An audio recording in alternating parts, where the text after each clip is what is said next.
আজ আমি চলে এসেছি আমাদের পাশের এলাকার ছোট্ট একটা ক্যাফেতে। আর ক্যাফেতে এসে জানতে পারলাম ক্যাফের মালিক ভাইয়া আমার ভিডিও দেখে, তাই ভাইয়া আমাদের কফি খাইয়ে আপ্যায়ন করলো। গ্রামের মধ্যে ছোট্ট একটা পুকুরের ওপর এই ক্যাফেটা সত্যি অনেক সুন্দর। ক্যাফের মালিক যখন স্পেশালভাবে আপ্যায়ন করলো তখন এসে আরও বেশি ভালো লাগলো। সো হ্যালো এভরিওয়ান, আসসালামু আলাইকুম। সবাই কেমন আছেন? আলহামদুলিল্লাহ, আমি অনেক ভালো আছি। আজকে নাদিয়ার ব্লগে আপনাকে আবারও স্বাগতম। সো প্রতিদিনের মতো আজ বিকেলেও অনেক বৃষ্টি হয়েছে, যার কারণে আজকে বিকেলবেলায় আমি কোথাও ঘুরতে যেতে পারিনি। শুক্রবারের দিনে একটু ঘুরতে বের হলে মনটা ফ্রেশ লাগে, যার কারণে আজকে বৃষ্টি থামার পরে সন্ধ্যায় একটু ঘুরতে বের হলাম। যেহেতু আবহাওয়াটা এমন, দূরে কোথাও যাওয়া যাবে না, তাই ভাবলাম আমাদের বাড়ির পাশের এলাকার ছোট্ট একটা ক্যাফেতে যাওয়া যাক। আর আসলে ক্যাফেটার নাম হলো স্বপ্নছোঁয়া ক্যাফে। তো এই বৃষ্টি ভেজা দিনে আমরা সবাই মিলে চলে এসেছি এই ক্যাফেতে এসেই দেখছি পরিবেশটা একদম নিরিবিলি, কারণ বৃষ্টি হয়েছে তাই আজকে বেশি লোকজন আসেনি।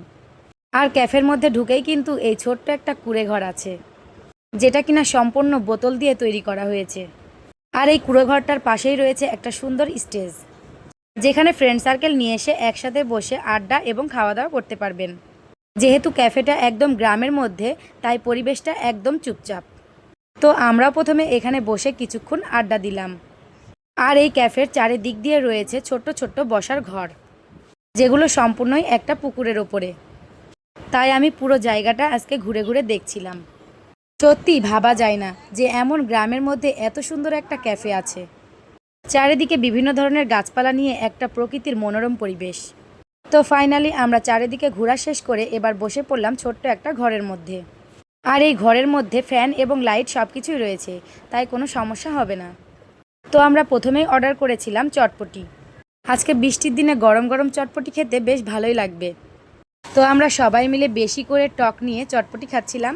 আর সত্যি বলতে চটপটিটা এত বেশি হয়ে গেছিল যে আমি সম্পূর্ণ খেতেই পারছিলাম না। আসলে ভুল করে ফেলেছি, হাফ বাটি অর্ডার করতে হতো। তো যাই হোক, এবার আমাদের জন্য চলে আসলো ফুচকা। যেহেতু ক্যাফেতে এসেছি তাই সব ধরনের খাবারই একটু একটু করে ট্রাই করছি। আর ফুচকা খেতে খেতেই একটা অবাক কাণ্ড হয়। ক্যাফের যে ওনার, সে আমাদের সাথে দেখা করতে চলে আসে। আসলে ভাইয়া নাকি আমাদেরকে আগে থেকেই চেনে। উনি এবং ওনার মেয়ে সবাই আমাদের ভিডিও দেখে। আর উনি নাকি আমাদের ভিডিওতে অনেকবার কমেন্ট করেছে এই ক্যাফেতে কফি খেতে আসার জন্য। যাই হোক, আজকে আমাদের ক্যাফেতেও আসা হয়ে গেল, আর আমাদের একজন ভিউয়ার্সের রিকোয়েস্টও রাখা হয়ে গেল।